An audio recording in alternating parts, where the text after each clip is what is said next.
ఒక గ్రామంలో ధర్మయ్య అనే పేదవాడు ఉండేవాడు. అతనికి ఉన్నది ఒక చిన్న గుడిసె. కానీ అతని మనసు మాత్రం చాలా పెద్దది.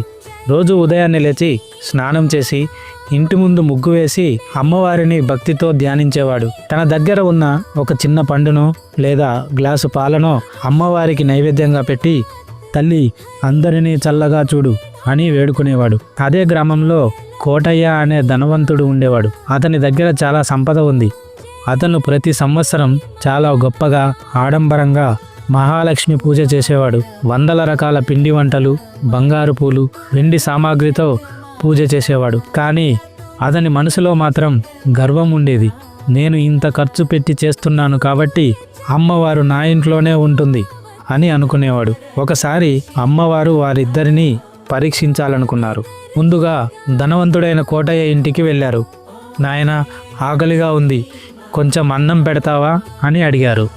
పూజ హడావిలిలో ఉన్న కోటయ్య, పోపో, ఇప్పుడు పూజ జరుగుతోంది, అపవిత్రం చేయకు అని గద్దించి పంపేశాడు. అదే ముసలమ్మ ధర్మయ్య గుడిసె దగ్గరకు వెళ్ళింది. ధర్మయ్య ఆమెను చూడగానే సాదరంగా ఆహ్వానించాడు. తన దగ్గర ఉన్న కొద్దిపాటి అన్నాన్ని ఆ ముసలమ్మకు పెట్టి తను పస్తులున్నాడు. ఆమె వెళ్తూ వెళ్తూ, నీ భక్తికి మెచ్చాను నాయనా అని దీవించి మాయమైపోయింది. మరుసటి రోజు ఉదయం ధర్మయ్య గుడిసె కాస్త సకల సంపదలతో నిండిన భవనంగా మారిపోవడం చూసి కోటయ్య ఆశ్చర్యపోయాడు. తను వేల రూపాయలు ఖర్చు చేసి పూజ చేసినా రాని అదృష్టం ఏమీ లేని ధర్మయ్యకు ఎలా వచ్చిందో అని ఆలోచనలో పడ్డాడు. అప్పుడు అతనికి నిన్న రాత్రి తన ఇంటికి వచ్చిన ముసలమ్మ గుర్తుకు వచ్చింది. అయ్యో, సాక్షాత్తు ఆ లక్ష్మీదేవి నా ఇంటికి వస్తే నా అహంకారంతో ఆమెను బయటికి గెంటేశానా అని పశ్చాత్తాపంతో కుమిలిపోయాడు.